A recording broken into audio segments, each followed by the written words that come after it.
Hola, buenas tardes a todos. Bienvenidos a la sesión correspondiente a esta semana, en donde vamos a ver el siguiente tema. El día de hoy vamos a abordar el tema diversas formas de solución de litigios. Y vamos a comenzar la sesión con la siguiente pregunta. ¿Qué es un litigio? Bueno, en términos estrictos, es una controversia jurídica entre dos o más partes que requieren solución. Pero más allá de la definición, el litigio es un fenómeno social, humano y político. No hay sociedad sin conflicto y la evolución del derecho se ha enfocado históricamente en generar estructuras para poder resolverlos. Durante siglos, la resolución del litigio ha estado monopolizada por el aparato jurisdiccional del Estado, tribunales, juicios, sentencias, pero esta forma tradicional, si bien sigue siendo central, no es la única ni necesariamente la mejor en todos los casos. La justicia estatal es lenta, costosa, formalista y muchas veces ineficiente para resolver disputas simples o donde lo que está en juego es más la relación que el derecho en sí. Por ello surgen lo que hoy llamamos métodos alternativos de solución de conflictos, MASC. Su propósito no es desplazar al Poder Judicial, sino ofrecer caminos complementarios, consensuales, más humanos y menos burocráticos. El énfasis no está en el castigo, sino en el entendimiento. No es ganar, sino aquí lo que se busca pues es resolver. La justicia formal busca imponer una decisión.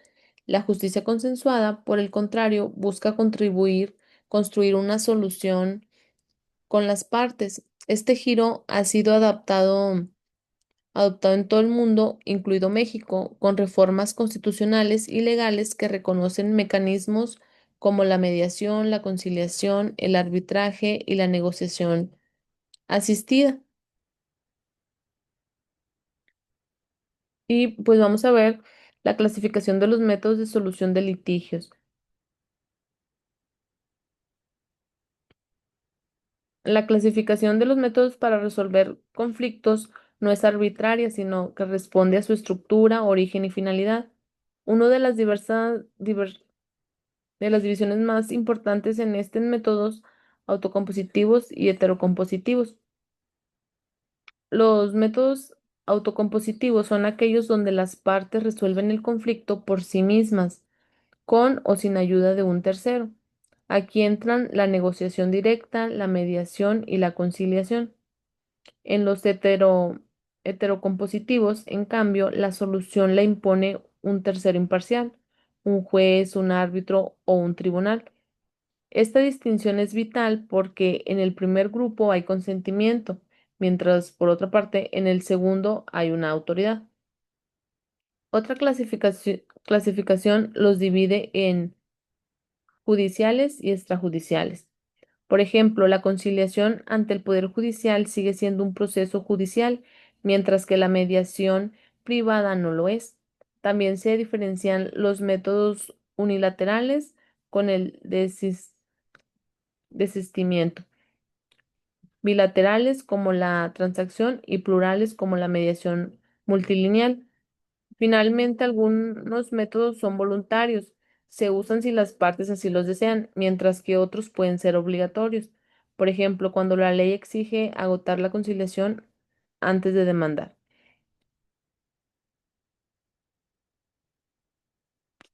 Ok, Bueno, ahora vamos a hablar acerca de la negociación.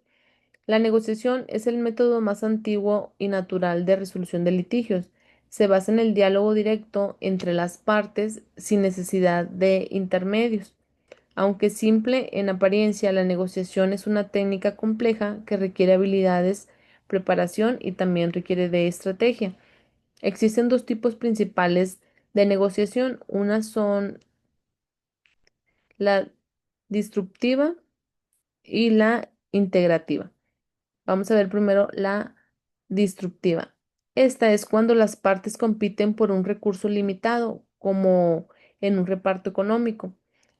Y por otro lado, la integrativa, cuando buscan expandir los beneficios mediante cooperación creativa. La primera es de suma cero y la segunda de suma variable. El buen negociador debe dominar herramientas de comunicación, saber escuchar, controlar emociones, entender intereses, no solo posiciones, y ser capaz de generar opciones mutuamente satisfactorias. También debe saber cuándo negociar y cuándo no. No todos los conflictos son negociables. Entre los beneficios, celeridad, bajo costo, confidencialidad y posibilidad de preservar relaciones. Y entre los límites, desequilibrio de poder, falta de regulación y posibilidad de acuerdos injustos.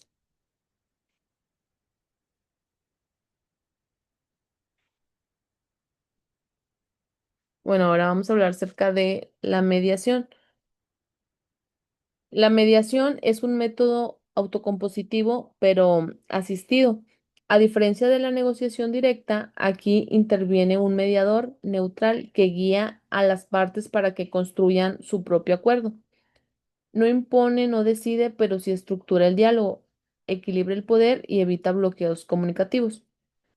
El proceso de mediación tiene etapas claras: apertura, exploración de conflicto, identificación de intereses, generación de opciones y redacción de acuerdos. Todo se rige por los principios de voluntariedad, confidencialidad, imparcialidad y también flexibilidad. La mediación se ha implementado con éxito en múltiples ámbitos: conflictos escolares, comunitarios, familiares, civiles, laborales y administrativos. En México, muchas legislaciones ya la integran en su sistema judicial como mecanismo previo o paralelo al juicio. La mediación permite transformar la forma en que concebimos la justicia, no como imposición, sino como construcción compartida. No solo resuelve el litigio, también reestructura relaciones y previene futuros conflictos. Bueno, otro también es la conciliación. A menudo se confunde mediación y conciliación, pero tienen diferencias importantes. En la conciliación, el tercero, el conciliador, tiene un rol más activo, propone fórmulas de arreglo, sugiere caminos y puede intervenir sustancialmente en la construcción del acuerdo.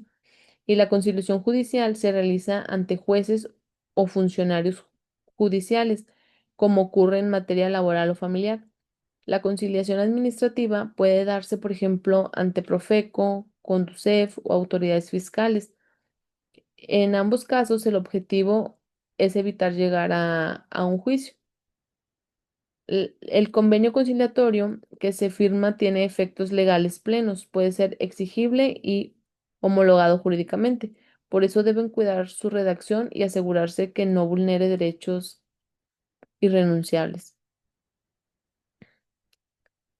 Bueno, la conciliación es ideal cuando hay intereses en conservar la relación y voluntad de diálogo, pero se requiere ayuda técnica para poder lograrlo. Bueno, ahora vamos a hablar acerca de el arbitraje. El arbitraje es el método heterocompositivo más importante fuera de la jurisdicción estatal. A diferencia de la mediación o de la conciliación, aquí las partes delegan la solución del conflicto a un tercero imparcial, el árbitro, quien emite una decisión obligatoria, el laudo arbitral. Este método se basa en la autonomía de la voluntad. Las partes acuerdan someterse al arbitraje, eligen árbitros, definen reglas procedimentales e incluso establecen si serán en derecho o en equidad. Esto da al árbitro una flexibilidad inigualable. Sin embargo, no por ello carece de rigor legal. Los laudos son ejecutables judicialmente e incluso pueden tener los mismos efectos que una sentencia firme. El arbitraje puede ser voluntario cuando las partes lo acuerdan expresamente, o obligatorio si lo impone la ley en ciertos contratos. Puede ser institucional, gestionado por una institución como la Corte de Arbitraje de la Canaco, o ad hoc organizado por las partes. También hay arbitraje internacional regulado por tratados como el CIADI en el ámbito de inversiones extranjeras. El procedimiento arbitral se inicia con la presencia de la demanda, sigue con la contestación, recepción de pruebas, audiencia cuando la hay y termina con el laudo. Este tiene carácter definitivo y solo puede ser impugnado por causas muy limitadas, violación al debido proceso, corrupción, incompetencia del árbitro, entre otras. El arbitraje es común en materia como comercio, construcción, propiedad intelectual o inversión extranjera. Su eficacia depende de la confianza en la neutralidad de los árbitros, la calidad del proceso y la serenidad de la institución que lo respalda. Por otro lado, la transacción.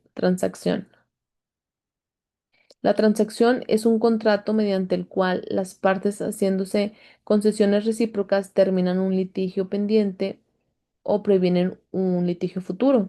Se trata de un método autocompositivo, pero formalizado jurídicamente con efectos vinculantes. Está regulado en el Código Civil, lo que revela su naturaleza contractual. No requiere intervención jurídica ni de un tercero imparcial.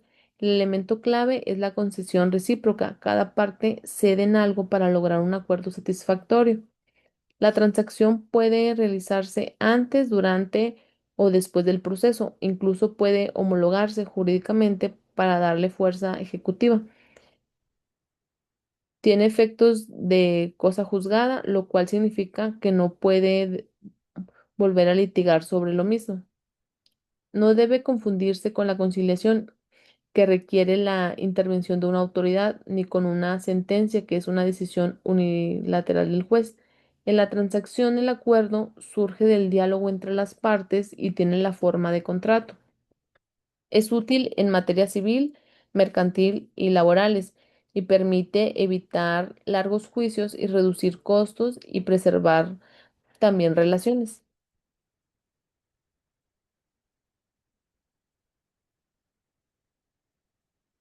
Bueno, también vamos a hablar ahora del desistimiento, allanamiento y reconocimiento. No todos los conflictos requieren una solución consensuada o impuesta. A veces las partes deciden disponer del litigio de manera unilateral, usando figuras procesales específicas, el desistimiento, el allanamiento y el reconocimiento. El desistimiento es la renuncia del actor a continuar con la acción. Puede ser del proceso, se abandona todo, o de la demanda, se retira el escrito inicial. Requiere en algunos casos el consentimiento del demandado, especialmente si ya se ha contestado. Su efecto es extinguir el proceso sin resoluciones sobre el fondo.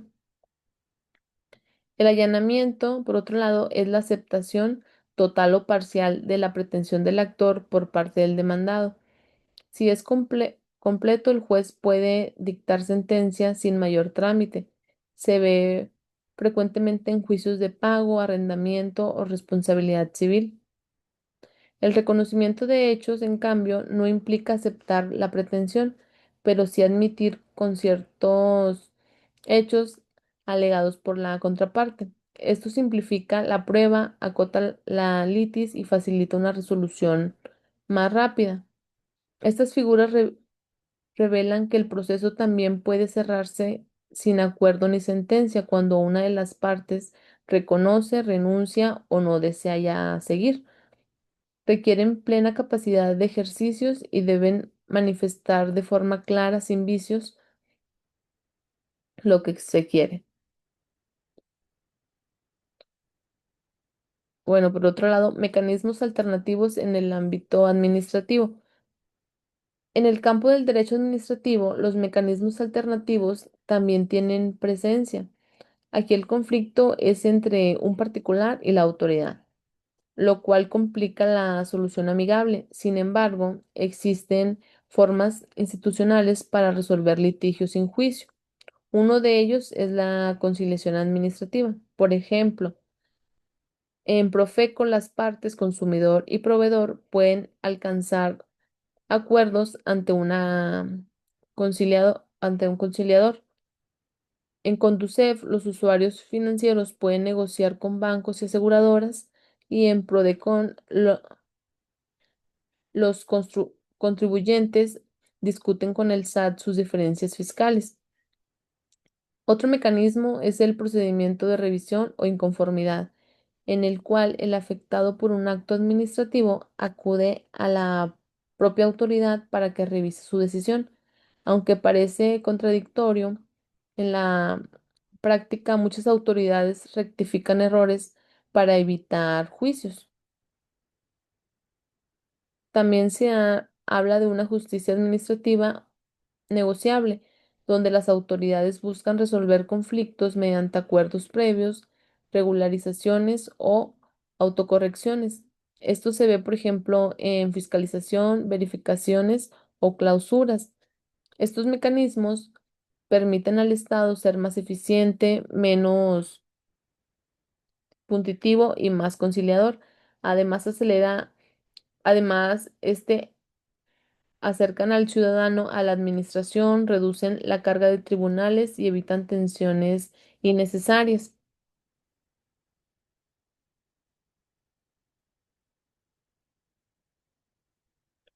Tensiones, pues que no son necesarias. La solución de litigios ha dejado de ser un monopolio exclusivo de los tribunales para convertirse en un campo más amplio y flexible donde coexisten métodos tradicionales y alternativos. El derecho moderno reconoce que los conflictos no siempre requieren de un proceso judicial largo y costoso, sino que en muchos casos pueden resolverse de manera más eficiente mediante el diálogo, la negociación y la colaboración entre partes.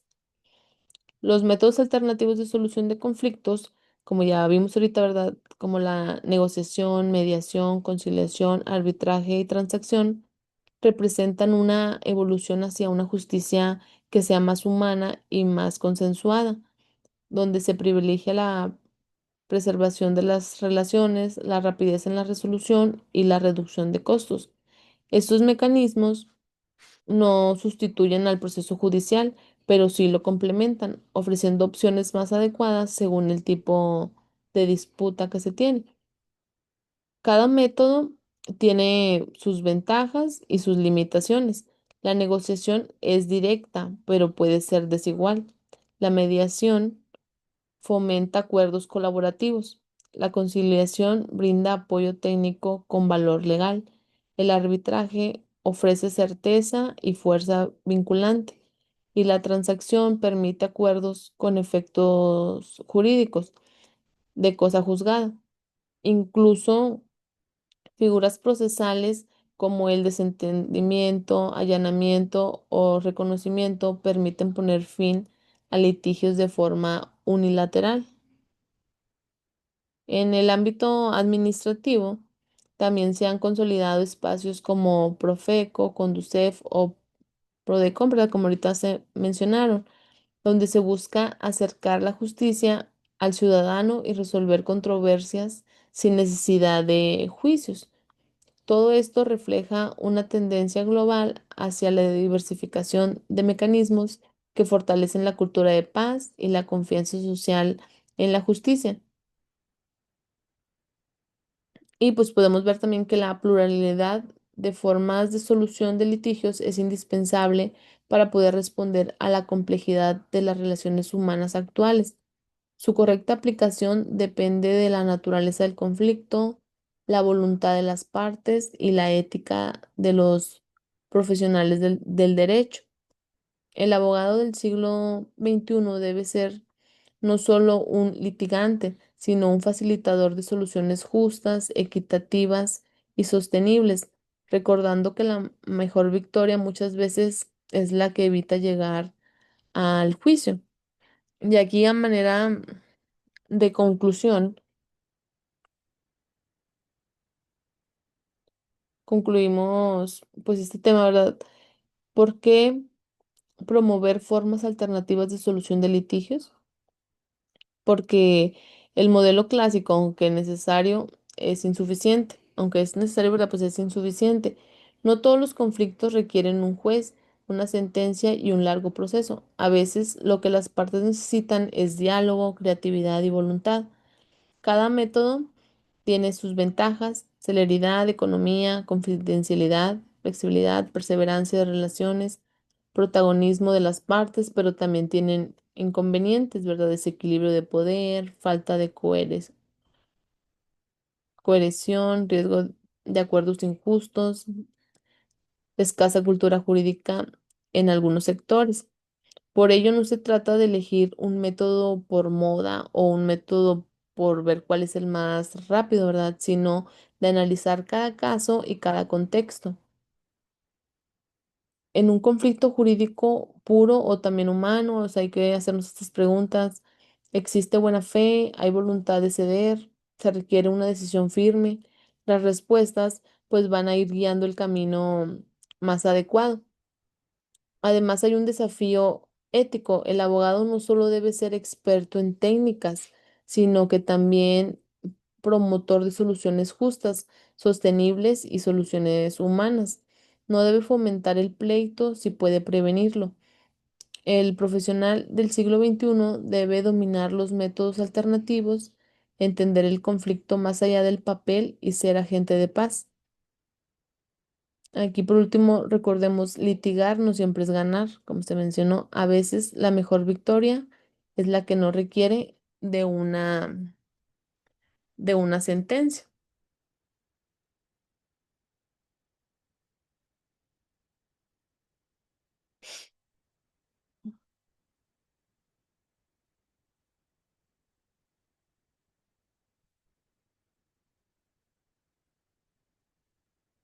Bueno, y ya también la existencia de diversas formas de solución de litigios refleja que el derecho no puede ser rígido, ¿verdad? Ni único frente a la pluralidad de conflictos, sino que surgen de la pluralidad de conflictos que surgen en la vida social. Tradicionalmente, el proceso judicial es el único camino para resolver disputas.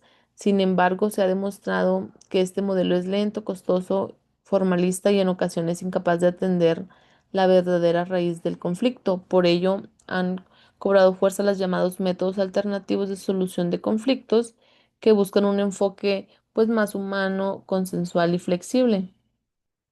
Estos métodos que ya mencionamos, ¿verdad? Anteriormente, como la negociación, la mediación, la conciliación, el arbitraje y la transacción, representan un cambio de paradigma: pasar de una justicia centrada en la imposición de sentencias a una justicia centrada en el acuerdo, la cooperación y la preservación de relaciones.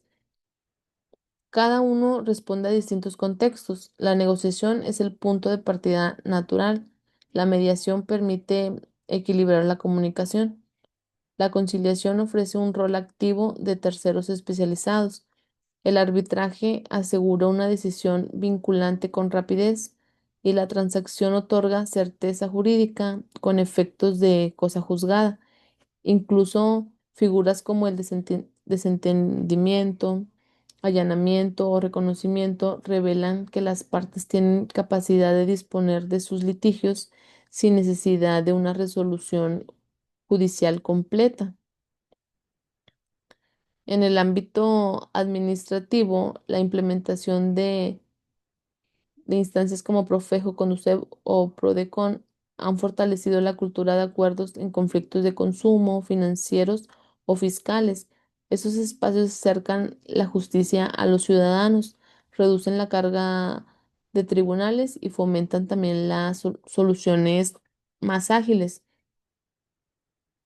El impacto de estos mecanismos es doble. En lo social, promueve una cultura de paz, de diálogo y corresponsabilidad. En lo jurídico, hacen más eficiente el sistema de justicia y lo libera de asuntos que pueden resolverse fuera de un juicio.